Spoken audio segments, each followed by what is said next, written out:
अस्सलामुअलैकुम, welcome back to my YouTube channel which is recipe by me. कबाब तो आपने बहुत से खाए होंगे, लेकिन आज मैं आप लोगों के लिए कबाब की एक डिफरेंट सी रेसिपी लेकर आई हूँ जो थोड़ी यूनिक से है, लेकिन टेस्ट में बहुत ही डिलीशियस है। आज मैं आप लोगों के लिए कीमा कटलेट्स की रेसिपी लेकर आई हूँ। रेसिपी शुरू करने से पहले जो मेरे चैनल पर नए हैं वो जल्दी से मेरे चैनल को सब्सक्राइब कर ले और बेल आइकन के बटन को भी प्रेस कर दे, जिससे मेरी हर आने वाली न्यू वीडियो सबसे पहले आप तक पहुँच सके।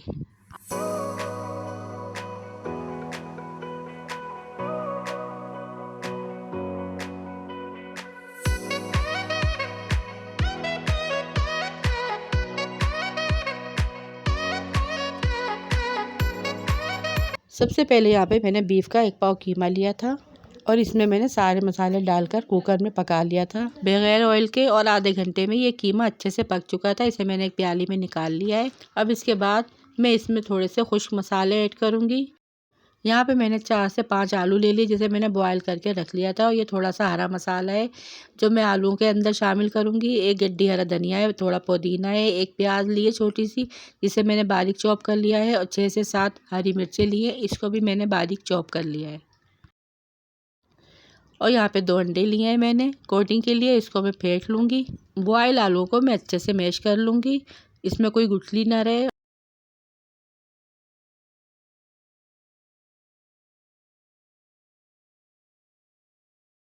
यहाँ पे मैं थोड़ा सा हरा धनिया ऐड करूँगी, कीमे में थोड़ा सा पुदीना ऐड करूँगी, थोड़ी सी प्याज ऐड करूँगी, और थोड़ी सी तकरीबन 1 हरी मिर्च कटी हुई ऐड कर दूँगी। इन सब चीज़ों को कीमे में अच्छे से मिक्स कर लूँगी और एक साइड पर रख दूँगी।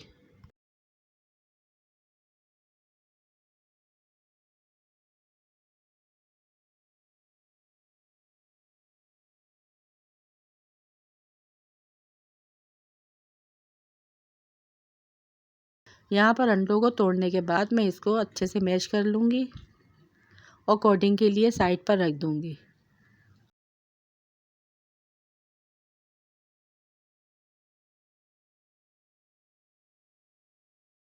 यहाँ पे मैंने आलूओं को अच्छे से मैश कर लिया है। अब यहाँ पे मैं मसाले ऐड करूँगी। 1 टीस्पून कुटा हुआ धनिया ऐड करूँगी, हाफ टी स्पून ज़ीरा पाउडर ऐड करूँगी, और 1/4 टीस्पून में काली मिर्च का पाउडर ऐड करूँगी, और 1 टीस्पून में चाट मसाला ऐड करूँगी, 1 टीस्पून कुटी लाल मिर्च ऐड करूँगी, और 1 टीस्पून ही मैं नमक ऐड करूँगी। इसके बाद थोड़ा सा हरा धनिया ऐड करूँगी, पुदीना ऐड करूँगी, प्याज जो मैंने एक छोटी सी चॉप की थी वो ऐड करूँगी, और हरी मिर्च में एक चमचा ऐड करूँगी। आप चाहें तो इसकी क्वांटिटी कम ज़्यादा कर सकती हैं हरी मिर्चों की। आप चाहें तो हाथ की मदद से भी, हाथ से ही ज़्यादा अच्छा मैश होगा। आलूओं में इन सारी चीज़ों को अच्छे से मिक्स कर लेंगे।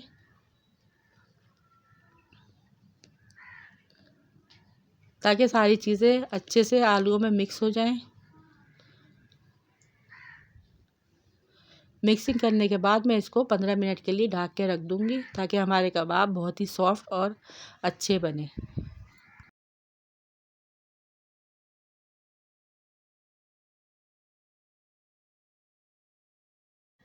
और यहाँ पे 15 मिनट हो चुके हैं।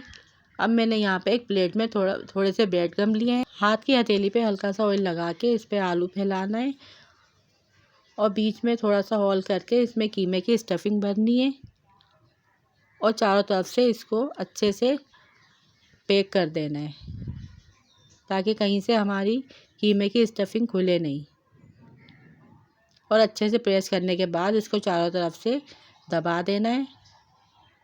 और देखें यहाँ पर हमारा अच्छे से कबाब रेडी है, और इसको अब हम अंडे में डिप करेंगे। डिप करने के बाद फिर हम इसको ब्रेड गम में लगाएंगे और अच्छे से ब्रेड गम की कोटिंग करेंगे।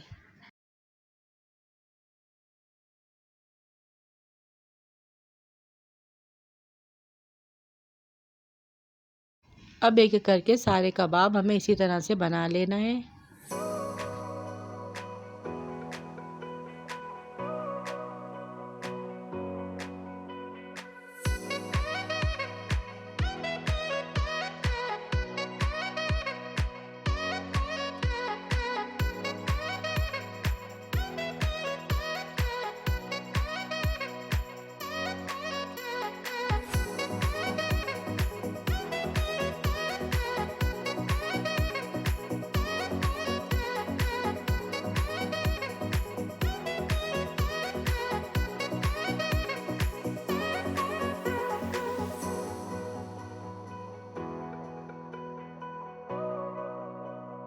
यहाँ पे सारे कबाब हमारे रेडी हैं। अब हम इसको फ्राई करेंगे। और यहाँ पर सबसे पहले मैंने फ्राई पैन में ऑयल ऐड किया है। ऑयल हमारा जब अच्छे से गर्म हो जाएगा तो हम आंच को मीडियम लो कर देंगे और एक एक कबाब इसमें डाल देंगे।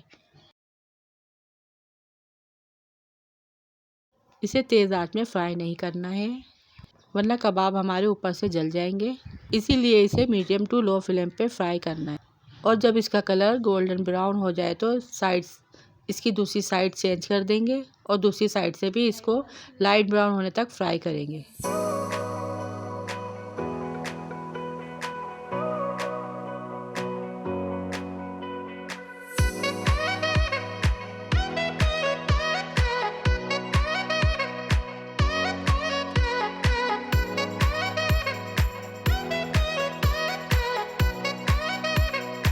और यहाँ पे देखिए हमारे सारे कबाब अच्छे से फ्राई हो चुके हैं। अब मैं एक एक करके इसको प्लेट में निकाल लूँगी। कबाब बहुत ही ज़्यादा टेस्टी और क्रिस्पी बने थे। अंदर कीमे की स्टफिंग की वजह से इसका टेस्ट बहुत ज़्यादा मज़ेदार हो गया था। ये कबाब अंदर से बहुत ज़्यादा जूसी थे और ऊपर से बहुत ही क्रंची बने थे। आप इसे शाम की चाय स्नैक के तौर पे भी इस्तेमाल कर सकते हैं। आपके घर अचानक मेहमान आ जाएं तो आप चाय के साथ इसे सर्व कर सकते हैं और डिनर और लंच में बना के भी इसको चपाती के साथ खा सकते हैं। मैंने इसे हरा धनिया, पुदीने और हरी मिर्चों की चटनी के साथ सर्व किया था। आई होप आपको ये मेरी मज़ेदार सी रेसिपी ज़रूर पसंद आई होगी। वीडियो को लाइक, शेयर और सब्सक्राइब करना ना भूलिएगा। मिलती हूँ आपसे किसी और अच्छी वीडियो के साथ। टिल देन अल्लाह हाफिज़।